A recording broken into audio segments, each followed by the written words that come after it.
Welcome back to NBA Cinema. So tonight we're going to talk a little bit about the Charlotte Hornets, and this is interesting for them coming up this season, right? This is their first year without Michael Jordan as a majority owner of the team. You have Lamelo looking to cement himself and show that he can play a full healthy season and lead his team to the playoffs. They've been to some play-in games where they've gotten blown off the floor, but now firmly cement yourself in one of the top 6 slots, or either win play-in games, however you got to get in, at least get you a 1-8 matchup.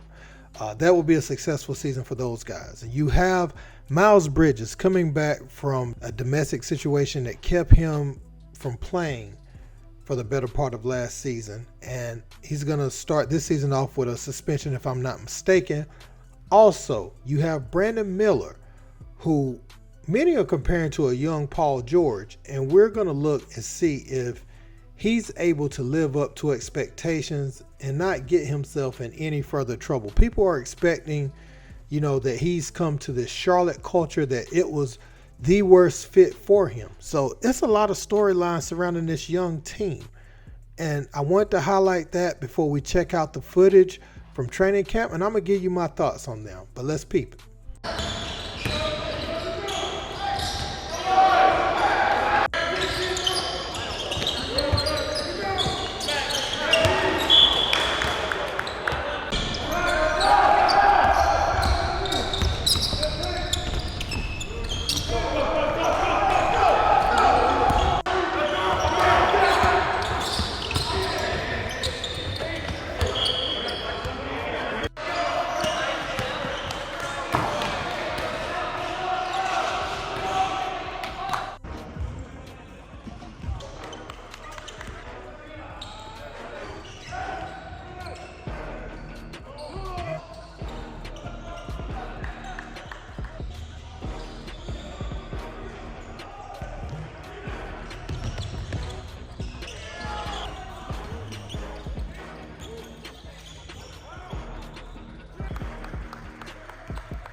Good pass. Pass, boy. That came out the fingertips. Great. Shot, Teo! Should put it in my legs. Ah! I'm back. Shot, G. One more, Melo. Shot 1. See that dot? Shot P. Pass, boy. Hey. I got it. Shot G. You gotta make 2 in a row. Bet. That's 1. That's 1. A dub! Good pass. But it win me some money. A vet right there. Dunk the ball. I did. Oh, the first one? I'm trying to break the rim. Pass, Bryce. I got corner. Oh, out of bounds. You wasn't. Foot was over. I seen that. I got you, game. Here you go, sir. So when you look at this team from a talent perspective, it's a lot to love about their potential and their ceiling. I personally wish they would have taken Jalen Duren to play the center, because I feel like with his physical strength and him being able to do all the things that they laud Mark Williams for, but just in a bigger body with more perimeter skills too than Mark Williams, I think he would have been the fit. Although I love what Mark Williams brings to the table. He brings rim protection, he finishes above the rim, good lob threat, showed me a lot in switches when they finally gave him significant time towards the end of the season. He was able to switch and show and not be lost on defense, and I was really blown away by that.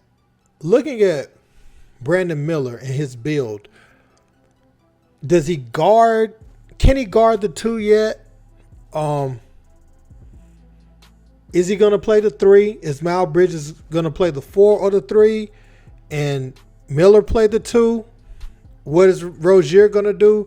Are they going to bring Brandon Miller off the bench to start the season? I know a lot of Charlotte fans won't like to see that, because when you look at Gordon Hayward and you look at Rozier, it's clear that's not the formula of winning. If anything, they could help the team off the bench, but no need to sit young players at this point Now, if you see an older guy playing better in a specific game when they substitute in, yes, let them finish. But there's been this thing with sending Malik Monk to the G League. I think when they had Dwayne Bacon and Malik, both of those guys spent more time in the G League than anywhere else. And you saw Malik Monk was an integral part of the Sacramento Kings in their resurgence last season. Almost beat the Golden State Warriors, and he was a big part. He played a huge role.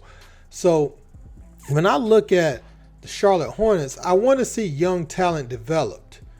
And that was my issue under the Michael Jordan regime. Like, it seemed like young talent, other than Lamelo, he was the only one that got a legit shot. And honestly, Devontae Graham was starting over him too long, his rookie year too. I don't understand lottery teams getting a top 3 pick and addressing a need and not letting them learn on the fly when you already have a losing squad like that.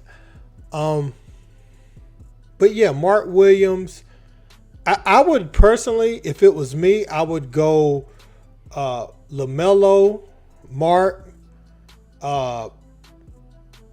definitely Bridges, Miller, and I'm trying to think. They'll probably start either Hayward or Rozier still. Personally, probably Hayward for me. I don't know, because I like size on the floor. I like being able to defend. I like having potential defensively. And Rozier, he's a ball hawking defender, but just from a size standpoint. And LaMelo has height, but I'm saying as far as guarding the stronger twos with size, I don't like that matchup. Now Rozier, I think if you bring him off the bench and let him be who he was in Boston when he would come off the bench for them behind Kyrie, yes, that's exactly who he should be for this team. I think he can thrive. I think he can probably average similar points, but it's time to let the young guys play. PJ Washington, yeah, I forgot about him. PJ Washington is probably going to start. So it'll be Mark Williams, PJ Washington, either one of Miles Bridges and Brandon Miller, or if they feel like Brandon Miller could play the two beside LaMelo, him and Miles Bridges. But you have that log jam where you don't know what the organization is going to do. They may still start Rozier and Gordon Hayward with Miles Bridges or PJ Washington and Mark Williams. So there's an issue there for me personally, because I want to see these young guys get an opportunity to lead. Going behind, letting Gordon Hayward, PJ Washington, and Terry Rozier lead, you've gotten to the play-in game and got destroyed in 2 straight play-in games. So now it's time to switch up that formula a bit, in my opinion. But let me know what you guys think about this roster in the comments. Don't forget to like, share, and subscribe. Until next time, peace.